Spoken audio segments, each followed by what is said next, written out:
Iki tunggale Sakinah Mawaddah. Kaya golek kegawean wong kok. Wong kok senengane. Apa? Sik note. Wis to. Suparti. Oh, T to. Heeh. Ya tetep nomor 1. Terakhir.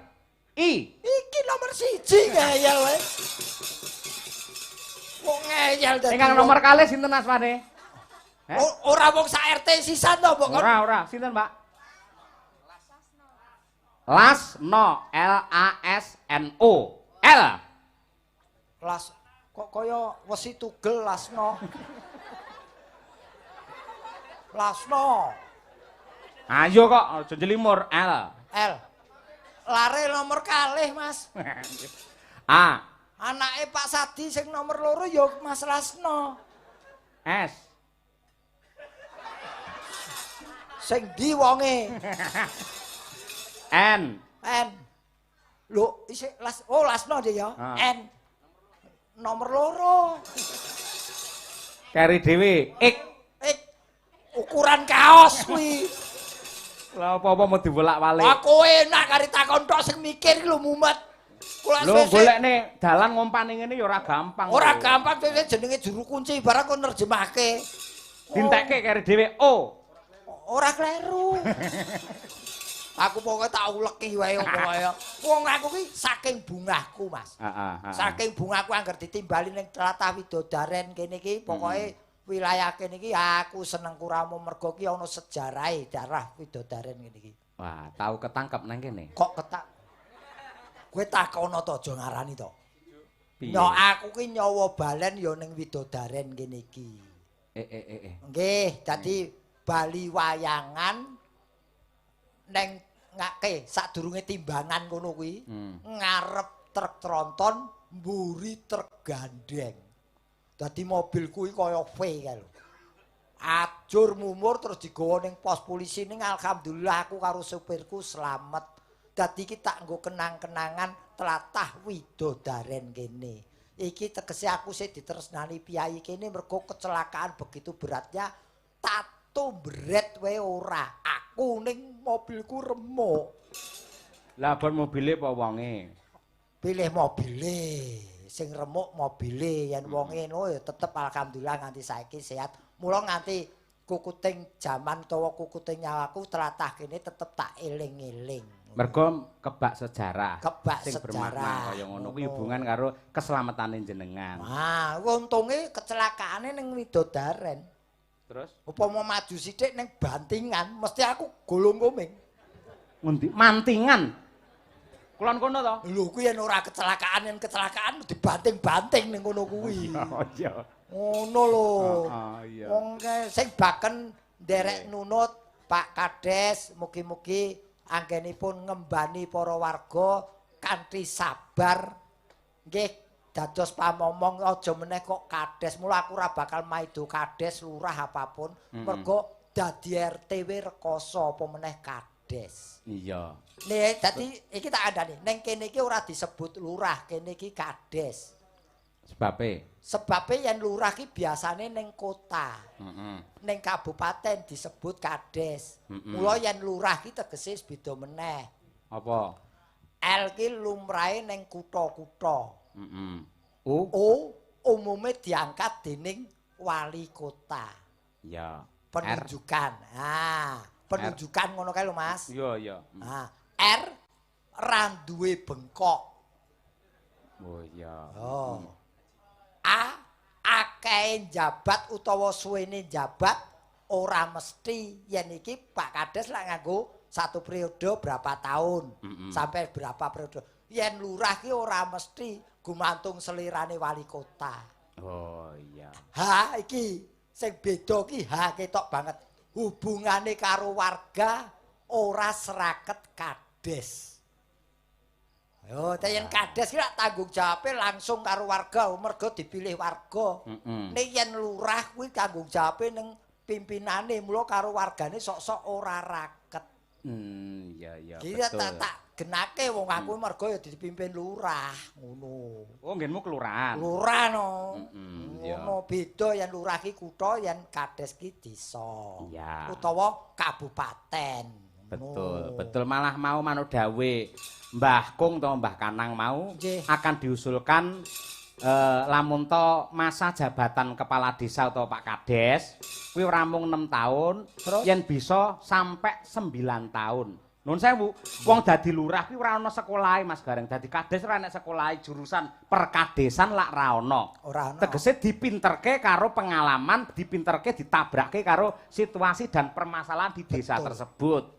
Yen apa kuwi jenenge umure dadi lurah mung 5 tahun, 6 tahun kuwi ngibarate wong sinau ora bisa tuntas. Mula sing apik ya nganti tekan 9 tahun klebu pangudang kula panyuwun kula tumraping widodaren mriki Mas Woko anggenipun dados lurah bisa 9 tahun untuk periode pertama iki mergo 9 itu angka yang paling unggul untuk widodaren.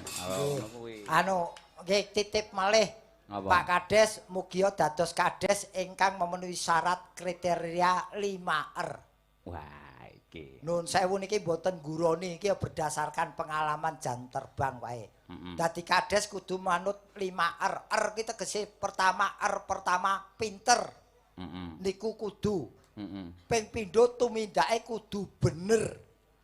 Pinter bener. Ning sing paling penting pener. Dadi pener ki ngungkuli wong pinter, wong bener. Nggih. Terus sing ping 4 kober. Ping 5 kaya ngendikamu ora gampang keblinger. Oh iya. Dadi apa mae 5 mau? Pinter, bener, pener, kober ora gampang keblinger. Pener ki tegese ngene Mas.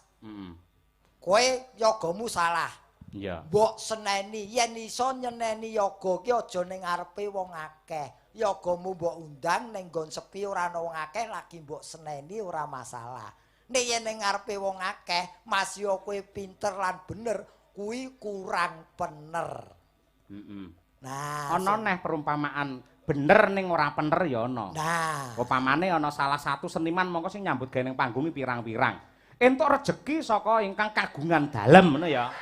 Terus kok diimplok dhewe ngono tegese tidak memandang rasa kemanusiaannya kepada teman-teman yang mengiringi tersebut. Kuwi wis sak lumrahe mergo sing nampa dhuwit ki pancen isih gampang keblinger. Mongko sing keblinger berarti kowe. Oh demi uang wani dilokne keblinger kowe ora. Oh, kowe iki ora ngerti manajemenku kok. Oh iya. Ngene iki lak iso nggo bahan, ora ketang mengko ya tetep go mulih. Tegese nek teko omah kok neh sapa? Loh, aku ki dermaku ki ya wong saiki ngunduri tuwa, Mas. Arep golek apa? Beramal mesti engko. Hah? Beramal. Sedekah ngono mesti. Iya no. Ning masjid mesti. Iya no.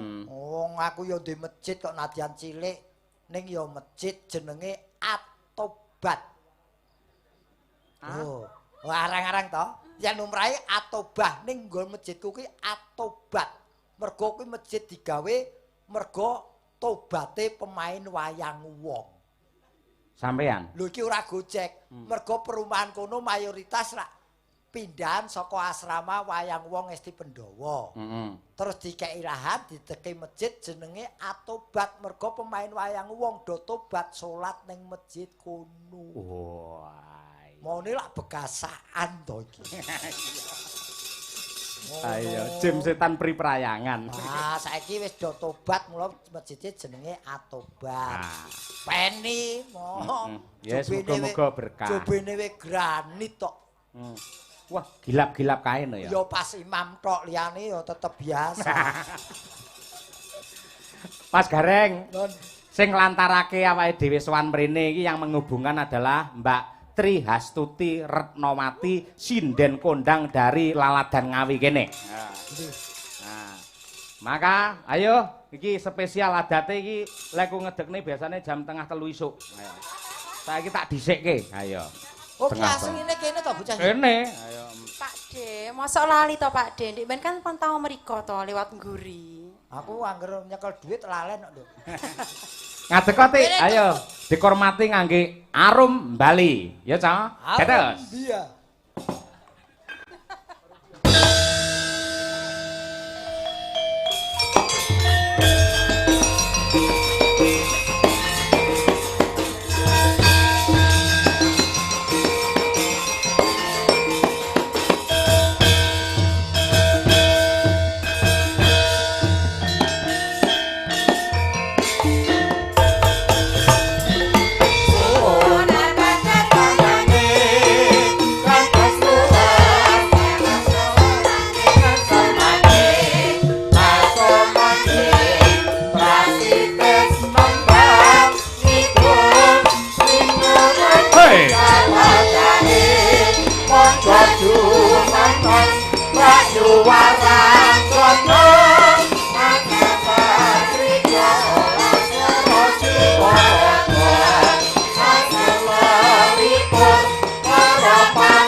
Bibis.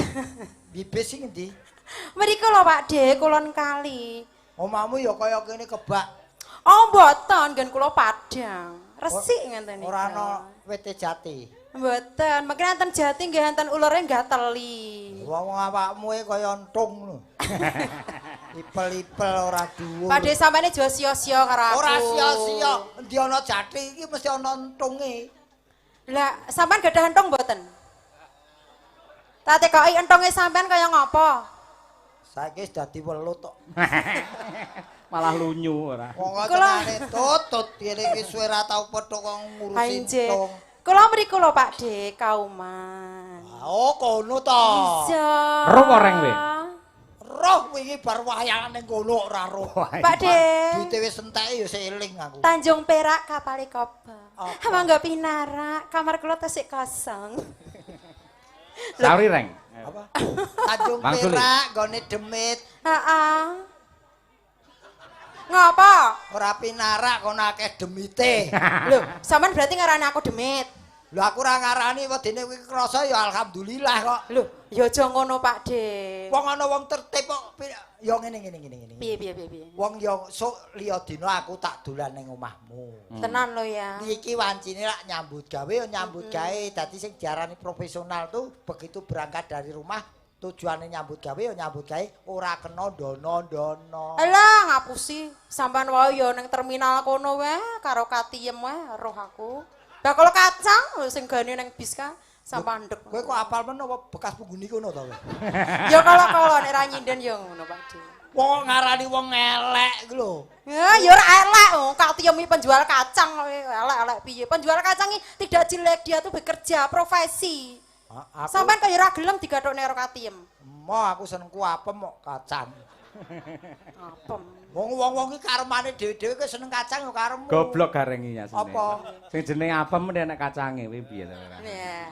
Apa apem kok ana kacange masak acara Kok omongan karo tutik kae lho ora usah ora ngono. Pak De, kula gadah apem jenengan purun mboten?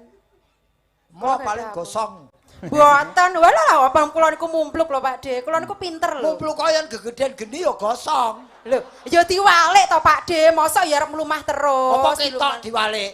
Alah apa wis angel Pak De. Wong aku ana ngene ngene. Piye. Omong karo aku sing tertib. Jenengan piye tertib po? Aja sok ngudak-udak banyu menep. Aku ki wis menep, mbok cemplungi coro mobal iki. Oh, sampean berarti ya cek gampang kegoda. Loh, menak manusiawi kaya sing dirembuk karo Mas Yoyo. Sampean kan pun haji yo. Sampean kan pun haji to. Loh, tak kandhani. Setan iki ning donya akeh. Apa yen wis haji ra gampang kegoda? Ya iso kegoda. Ya yen kelingan istighfar. Yen ora ya bablas alhamdulillah. Lah ning sampean akeh klirune Pak De, akeh kepepete ya. Nggon endi? Non, lah sampean nek pamane cedak sinden ngoten nika secara tidak sadar kan ya ndemok-ndemok ngene, ngono kuwi ya jenenge ya tetep tergoda. Lah iki sing mbok sawang demoke, mudhun panggung iki tayamum aku. Wudu meneh. Tutik kleru tik sampean berarti pengamatane ning Pak Gareng. Pripun? Biyen nalika sik urung haji, pancen karo sinden makmek demeki. Oh, aku ya tahu kok. Lah iya ning bareng wis kaji lho nyatane petuk sinden langsung diambung lho. Malah parah kuwi. Ora aku wis tertib aku wis saiki. Matur nuwun Pak Gareng karo Mbak Tutik kuwi sing nglantarke. Matur nuwun Mbak Tutik di anu rejeki diparingi rejeki kadang sing maringi Mbah Sadi kalian Pak Woko ning ora ana awakmu lak ya ora jalan. Nggih, matur suwun kalih Pak Lurah sing bagus dhewe. Halo Pak. Pak Lurah, Pak Camat. Halo Pak Camat itu Pak Lurah, Pak Anto, nggih kalih Mbah Sadi, Lurahe Karangbanyu. Lah niki tesih anu lho, anak-anak niki tesih butuh uang semesteran, mangke jangan lupa nggih Pak nggih. Iki jane sinden kok maklar to. Jangan lupa. Aku Pak Lurah janji karo aku kok, jarene kanca-kanca arep dibayari semesterane ngono kok. Yo kok gampang, ora perlu dirempuk aja meneh kok semester. Sak senti, 2 senti wis dikeki. Kok semeter. Ngono lho. Tut. Dalam he. Nggih pripun? Oh, ning kene iki aja ngisin-isinke. Kowe iki lak asline ya kene. Pak D, kula niku dadi sinden niku nembe sepindah niki sak jumblek ngambah mbulak-omboe nembe niki. Nggih merga Pak Lurah kalih Mbah Sadi. Mula anu ngene ti. Pripun? Bandeng ditimbali karo Mbah Sadi karo Pak Lurah. Mbok menawa Pak Lurah ki ana request ana pamundhut apa sampean sing senengane apa? Ngono. Iki tombo sayah. Oh, yen tombo sayang. Yen saya. Oh, tombo sayang. Senengane Pak Kades apa yen senengane Mbah Sadi aku ngerti. Napa? Kopi kental ora legi. Kemeruh ora. Ayo, apa? Lah nggih. Nek Pak Lurah menika senengane nganu, ninggal katresnan. Oh, ora apa-apa. Nggih, niku. Nggih. Ninggal katresnan kalih Banyuwangi. Wah, remen banget niku mengke. Oh, ngono. Kira-kira sing arep aturke sik sing ndi? Ayo. Ninggal katresnan mawon. Oh, ninggal katresnan. Oh, cocok kene rada tengah kene, rada tengah. Wah, dian sikile barang dirantai bocah iki. Kaya kirik lho. Dek ya aja ngono tok, Dek. Iki sing numbaske sampean kan lho, sampean iki. Lah aku iki sia-sia. Berarti Madangkarai kirike loro karo Girgita. Lah Loh, ini kan bentuk keindahan seorang perempuan. Ora sesuai karo sikilmu keciliken nganggur rantai becak ka lho. Ora rantai sepur pisan no. Sampeyan ki ya ngapa tong mat-mat ke sikilku? Lah mulu sok. Aduh. Lah ngono kuwi eling Pak D. Astagfirullah. Haji lho. Kilap aku kilap. Ya Allah ampunin Baim ya Allah. Ngono jari tobat. Iya. Ya Ti, aturna ya ninggal katresnan kunjuk dumateng Mas Lurah Woko. Aja nganti ninggal katresnane marang kabeh para warga masyarakat ing Widodaren yang tercinta. Amin. Enggak.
Awas.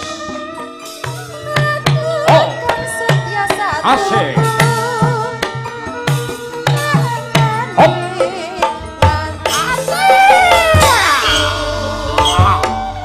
Ayo Ti.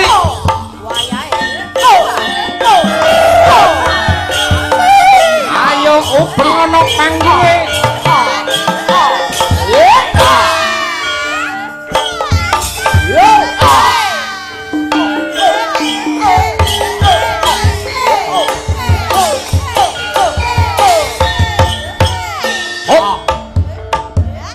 Yo yo yo yo yo yo.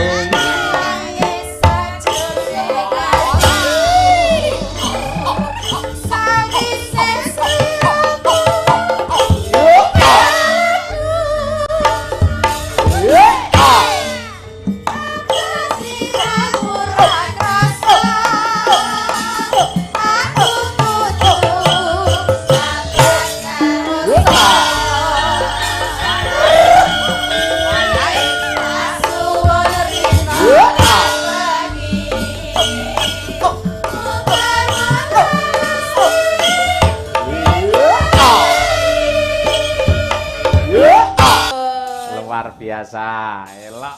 Pak De, sampun Pak De. Kadung dadi kok mbok deke to. Ini sih aku lagi pemanasan lho, wis entek iki. Dadi arep ngopo? Lho, lah biasanya warming up to. Warming up. Oh iya, kudu dikendalikan. Ingat Anda itu sudah haji, nggih. Ngene iki lho. Nyapa? Haji kan ya manusia. Waduh. Sik golek pembenaran. Wah, Ya intine awake dhewe kejaba asung panglipur, betul. uga nyuwun pangestu lho karo Mbah Sadi. Bab apa? Panjenengane piyai sing disepuhke. Betul. Piyai-piyai anggere duwe gegayuhan apa wae mesti sowan mrene Leres. nyuwun marang pangestune Mbah Sadi. Lah klebu aku kelawan kowe Mas Gareng. Nggih. Nyuwun pangestu pandonga karo Mbah Sadi. Nggih. Anggene dadi seniman muga-muga bisa sempulur. Sempulur sing baku nggih bisa payu, Mas. Ayo. Sing baku nggih lumadi saged damel remenipun tiang kathah. Bener. Paling orang yang paling berbahagia itu adalah orang yang bisa membahagiakan orang lain. Nggih, leres menika nggih. Dalu menika istimewa karena kejawidipun live streaming lumantar Kuntadi Channel. Nggih, Mas. Ugi dipun giaraken lumantar Sakti TV. Lan ugi YouTube Sakti TV Official. Pokoke Karesidenan Madiun ki Sakti TV. Nah, kuwi. Menika ugi wonten dawuh saking Mas Lurah Woko niki pripun kersanipun. Mangke menawi limbukan dicekap mriku kalih Mas Gareng, Pak. Oh, tegese mboten nganu. Oh, Mboten badhe tindak panggung ngono to. nggih. Oh, nggih, matur nuwun. Ugi menika wonten saking Bapak Haji Daryadi ingkang lenggah wonten ing Klecorjo Mejayan Madiun. Insyaallah taun ngajeng ugi wayangan. Nggih, sembah nuwun. Katresnanipun. Matur nuwun. Taun ngarep ki sasi apa genahno? Wis positif kok wis dipanjeri kok. Aku kok urung genah. Pamundhute panitia keparenge wayangan klasik utuh tanpa pelawak. Muga udan deres. Dongamu nek elek ora. Ora mbok jak. Wong ya awakmu anggere entuk saweran nyatane merem dipet kok ngopo. Lho lah kowe ora ngerti wong ki teknisnya lain. Piye? Lho teknisnya ya tergantung aku kok teknisnya kok piye engko ndak mbok tiru. Wah nggih. Iya. Sing baku ki iki nderek remen lho ngendi-ngendi udan lho. Nggih. Lah niku Iki bener. alhamdulillah dikei terang benderang ya mergo saka boten ya sing gawe udan kok. Nggih Mboten. Pancen sing napa niku menentukan Jawa utawi mboten menelak pangeran Gusti ingkang nyipta jagat. Ning menika nggih lumantar panyuwunan lantaranipun Mbah Sadi menika. Manusia itu wajib berusaha dan berdoa ya termasuk bengiki kanthi usaha lan donga diparingi terang. Alhamdulillah. Wong aku budal saka Semarang ki udan terus banjir Semarang ki. Semarang ki kaline banjir kok. Oh nyelagune ya pancen ngono kok ya. Iya. Dadi ya wis sak lumrahe mlo ya alhamdulillah tekan kene gasik ora udan. Iya, Mbak Anis Kusumaningrum coba kaya apa sinden sing wis suwe ora tampil ning Madangkara saiki kembali ke kandangnya juga. Aku ya rada timbul tanda tanya iki. Ah iya. Sapa iki? Soi. Tandha tanya aku. Ayo, iki akeh iki penggemar Kuntadi Channel sing nakoke mana Anis kabeh do tak. Ada barang baru ini. Mboten baru menika lawas namun diperbarui lagi. Anu lawas anyar katon nggih anyar katon. Ah ya ning ora ana eleke, ora mung aku tok sing tepungan mbok menawa sing mirsani ya kepengin tepung. Jenengmu sapa, Nduk? Nggih, nderek pitepangan, Pak De. Ya nderek Mas Yoyo ora pitepangan. Tegese kenalan. Nggih, sinten naminipun? Kula Anis Kusumaningrum. Anis Kusuma Sarjo Makmur. Alhamdulillah nun sewu mboten namin runyak. Sampun kagungan garwa? Ketingale pripun? Loh, mboten ngerti wong durung tau weruh kok. Nggih maksudnya kepethuk lagi pisan kok. Maksudnya yen disawang niku pripun ngoten lho. Kula yen nyawang tok ora iso nitik wong ya kudu demek. Lah, Mas Haji, Non mboten pareng. Astagfirullah. Niki mengke sewengi anu. Istighfar terus. Lho wong ngono ki ya ku lho penting Oh, ngakoni nggih. salah kok minta ampun ya. Kowe urung duwe bojo. Sampun. Oh ya wis. Lah kok terus elek raimu ngopo? Lah aku demek wae ra entuk, masa jam omongan bojone wong ora saya dosa. Lho ki profesional kerja, Lah walaupun istri orang enggak aku demek apa-apa. ya profesional kok. Angger demek kok wis haji. Lah aku ki dadi kanca ngelekke sampean aja. Ngelekke wong saking kowe iki meri ora iso demek sinden kowe kok. Lho, astane lho ora pareng ngono kuwi.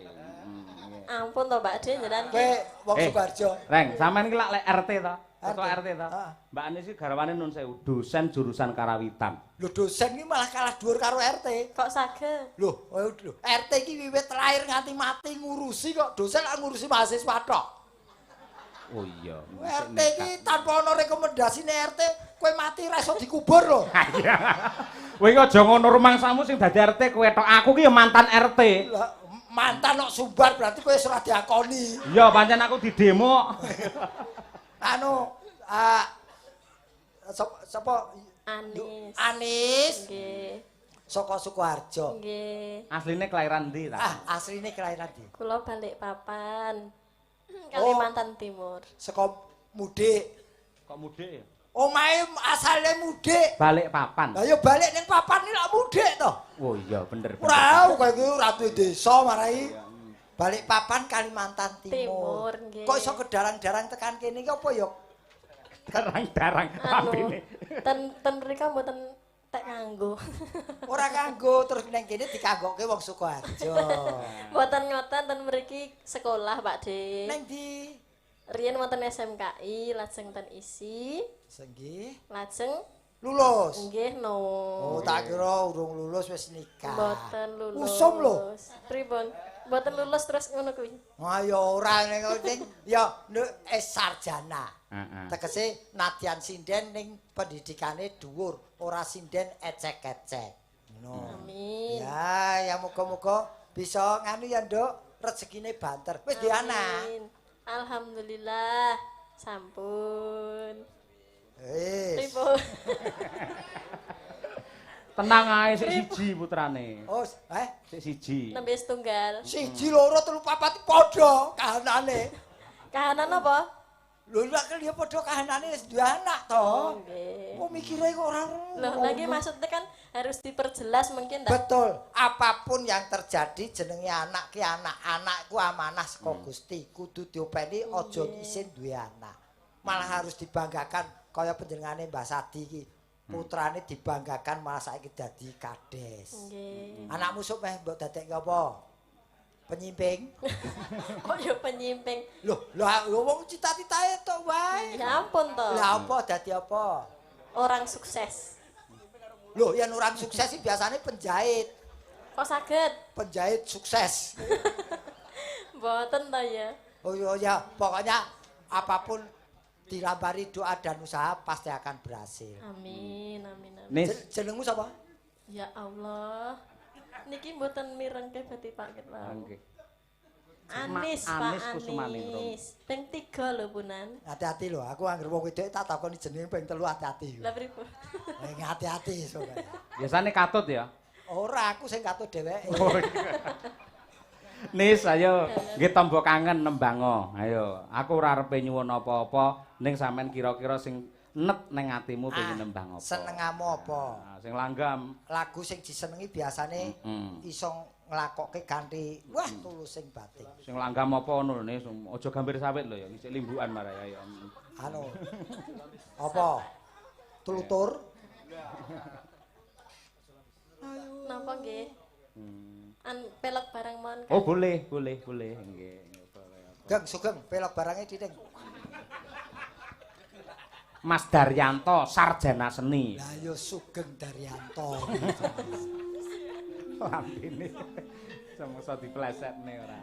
Nah, njajal peloke barang. Mengke nek napa? Ngapa? Wonten lepate nyuwun pangapunten, Pak. Ora apa-apa. Lho ditipek. Kok tulisan ae. Wong S1 kok nembang kleru. Lho. S1 juga manusia loh, Pak D. Iya. S1 juga manusia. Oh iya ya. Ya, Nis. Iya.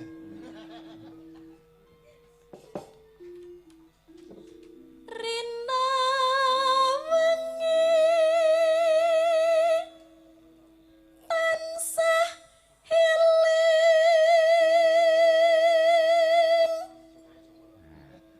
Ya sing gagah to reng kaya roman ngene kaya nggih wayang wong kae. Jare kaji. Lah roman kan aku kudu nyekel aja angel-angel to. Roman ora nekel piye? Iso dari zaman pandemi kae kan kudu jaga jarak. Sampeyan pentas kae. Lah kalau penyakit wong iki jejer wong ayu kok. Iki asosiasi dadi penyakit engko ndak. Wong pacaran ki roman yo sedikit bicara banyak bekerja. Oh iya. Ning romane Dasamuka pancen ya ora tata krama. Saiki romane sampeyan sebagai Arjuna. Ayo ning mosok Arjuna ora ini kaya super tetra Arjuna. Mangsamu borok kowe. Nimas.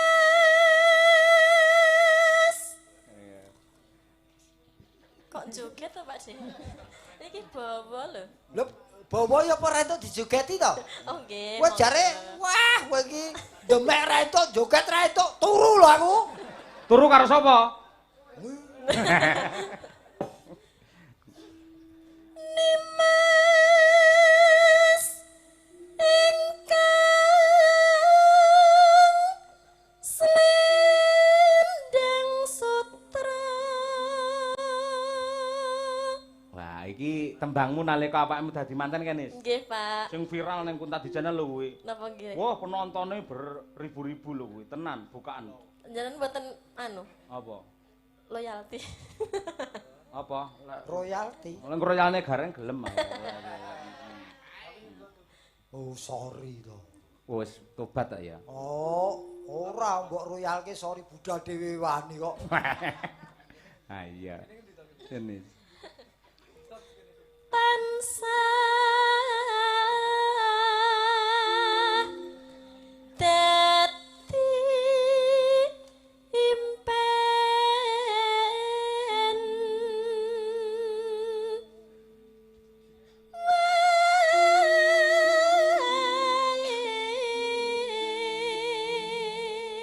Wayang wonge aja bisu to, omong to ayo. Yai Woro Sembodro Yai. nggih Pak D. Pak. Sembodro diundang Janaka kok Pak D. Wah, Sembodro kepethuk dol godhong. Apa pangeran? Nah, Nis, dadi kudu ngene, madhep rene Nis. Apa pangeran nyuwun ngapura ngono ya. Lho kuwi mertobat kuwi jenenge. Jare awakmu arep tobat. Apa sairan? Saya. Luput. Waduh. Sorry Geng Sugeng. Yen wengi kumutu rina yen rina kaya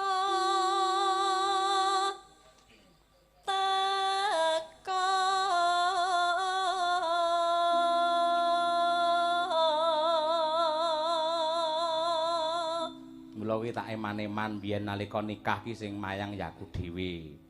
Mergo pancen ya bocah iki ya ayu, suarane ya apik, budi pekertine ya luhur, setia kepada anak dan suami. Lho kaya ngono kuwi. Bojomu ya seniman, Nduk. Nggih, no. Oh, apa? Apa dalang, pengrawit, tukang son, Peniti. peniti, wah nyoblosi terus kuwi. Sumanding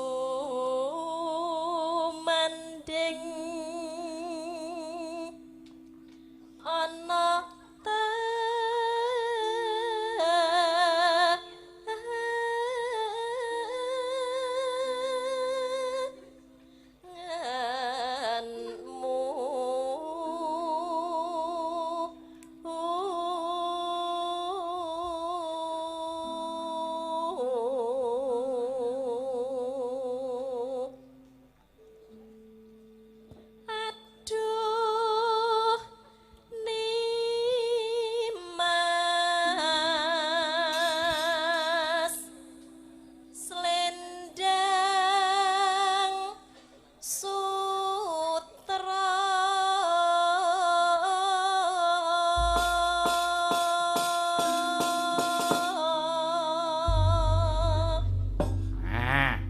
Mirasa ta?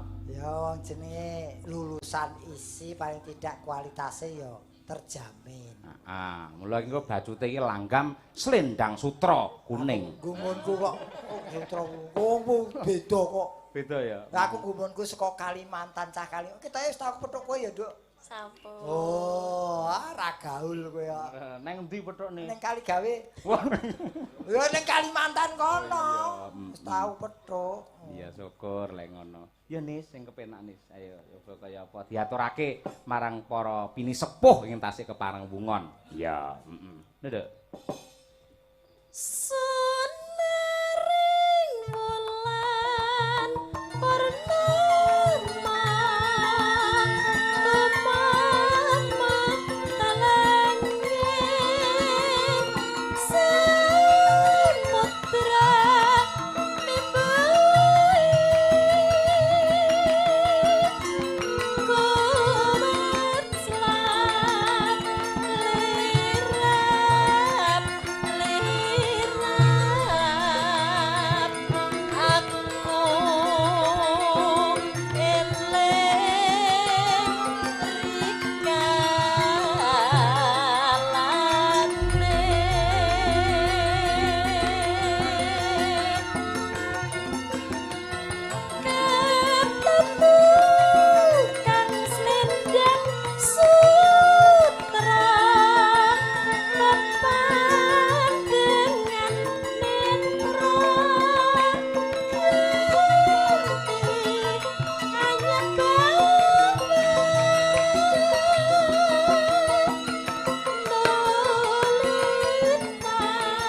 Tembang menika ugi kula aturaken dumateng panitia hari jadi ingkang kepareng monitor Kabupaten Blora nggih. Inggih minjang jam 12 kepareng pinarak wonten Jaten. Nggih sembah nuwun Pak nggih. Ya nduk, Nis, nggih. Munggah kami nangkap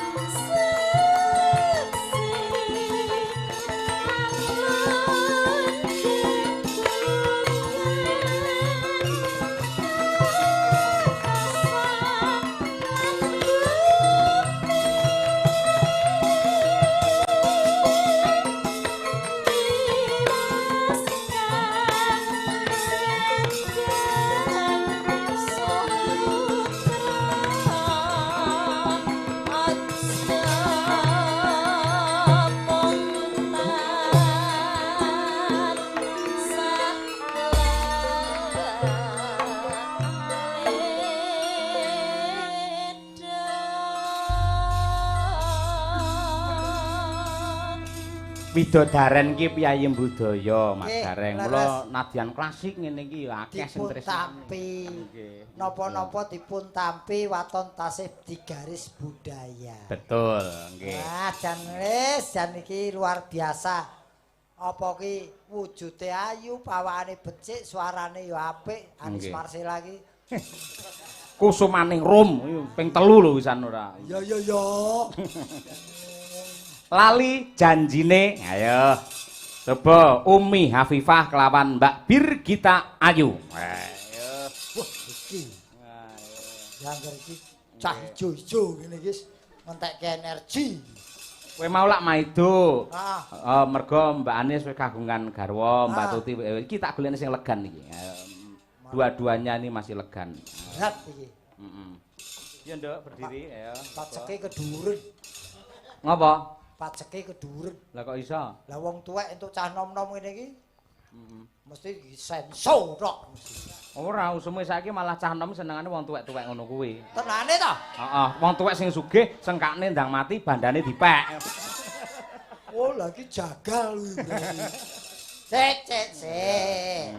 Sik tak wiwiti. Sing cilik. Sing cilik apa sing gedhe? Dipun, Dik. Bocah kok kemlawuh. Kaya panganan kemlawuh. Lah ya tegese ayu, penake apa disawang. Jenengmu sapa? Birgita Ayu. Birgita Ayu. Nggih, Pak Dik. Asline KTP. Nggih, Birgita Ayu Setiani Haryanto. Oh, Setiani Haryanto. Sing debis ya saiki. Amin. Amin. Omahmu di Dok? Kula Kediri, Pak Dik. Kediri. Nggih. Apa sik nganggo jeneng kok Birgita iki sik ana turunan Indo mancanegara ngono apa? Nggih, Pak Dik. Saka sapa bapak, Mbah? Bapake. Bapakmu kok ndi? Nggih saking Sidoarjo. Apa Sidoarjo duwe bos jenenge Pak Prapo. Oh, sidah. Ning aslimu saka Kediri, Pak Kediri. Dik. Nggih. Kok iso nderek Mas Yoyo riwayate piye? Dijak ngono. Lah, kula dijak, Pak Lho Dik. dijak mosok wong Solo wae akeh sinden kok ngejak sinden saka Kediri iki. Apa kowe piye niki? Kuliah, Pak Dik. Kowe kaya wong Jepang ngejak omong kok ngene. Lah pripun? Lah mosok ngene-ngene kan nggih hormat ngeten to. Oh ya, aku malah sing ngono mau. Kuliah ning Solo. Nggih. Wis lulus, sayang. Dereng, Pak Dik. Semester piro? Kula semester 7. Wis ana sing ragati poro. Dereng. Oh ya golek kono. Kowe tak kira kowe arep tanggung jawab lho, Reng ora. Wah, aku nggo ngragati anakku ngedol mobil kok. Oh, wis ya muga-muga lulus kanthi kumplot terus kariri ya menanjak ya. Nggih, amin. Jiko apa? Anune? Joko komputer hukum. Kulak maling. Maling. Pak Karawitan. Nggih, Karawitan, Pak Dik. Dosenmu Karawitan sapa? Niku Ndi? Mas Danang. Oh, kae dosenmu. Nggih, niku. Kowe ana apa-apa omong aku. Lah napa? Hah? Lah napa? Loh, yen ana apa-apa omong aku. Lah napa iki piye? Aku engko tak omong kono. Oh, iya to, Pak Dik. Ya sik, kepenake, Nduk. Nggih. Kowe sapa, Nduk? Kula Umi Kong. Kok Kangkung. Apa kaya kancane Pak, Pakde, Kong. Kowe iki seneng yen aku tuwek no. Lah jenengan ngerasa mboten? Lho, Sik, putramu wis rabi to? Heeh. Calone ndek putu to? Heeh. Putumu lek nyeluk sampean piye? Kong. Lah iya ki ngajari putune sampean. Ben eling lamun to jenengan ki wis sepuh ngono lho. Ya sak karepmu wis. Sing baku aku tetep mbok ajeni. Jenengmu sapa? Umi Kong. Umi Kong. Umi Hafifah Kong. Lah, oh Umi Hafifah. Nggih. Saka ndi, Duk? Kula saking Pulung Ponorogo. Lho, Ponorogo ki lak kota Warok, kota Reok. Ning yo ono ceweke sing aluse kaya ngene lho. Iki urung Triwikrama kok. Oh, Mekrok. Mekrok dhek. Oh, iya ta, Duk? Kaya sekolah ning Solo. Nggih, pangestunipun. Wis dipacar, Bro. Napa? Wis dipacar. Dereng. Apa ora iman-iman mbok ngurke iki? Lah lek duwe pacar ngopo, lek ora ngopo, iki tanggung jawab ning ndi takon. Laluilah hidup ini sesuai dengan umurmu. Kalau wancine pacaran ya pacaran, kok ndak getun tiba mburi. Yo fokus kuliah kok. Apa salah kita fokus kuliah? Gendong gelar sarjana bar kuwi lagi menentukan pernikahan utawa golek pacangan. Ning titenono, agar melalui proses tidak alami, nanti burine iki mesti ana negatife. Contone, Aku. Ya contone ngene lho, wong ki anu sok-sok secara psikis ki terpengaruh. Nih ya sak karemu wong ki hak asasimu ya. Nggih. Sekolah sik ya. Nggih. Nah, iki umurmu pira, Dok? Kula 18. 18. Nggih. 18 wis golek duit kene iki. Nggih. Iki jujur. Gen melu Mas Yoyok ini dibayar. Nggih. Tangan, Dek, tangan. Pak Haji, astane Pak Haji. Lah. Iki ora najis, wong iki nyekeli lho, ora langsung iki klambi kok. Ini klambi tipis kuwi tetep ngenai kulit. Rumangsamu ki apa tanganku iki kambril apa kok ora demek rapatan. Ngono kok ngono. Brik. Dalem. Loh. Jenengan Padake. apa nangkoti Umi to? Gadah pacar napa dereng? Jenengan mboten nangkoti. Lah ya aku lagi arep takon wis dipacar kurung. Nggih, sampun. Calonipun nggih teng mriki. Endi? Lah niku. Oh, wingi wayangane Cepogo dikenalne wong tuane.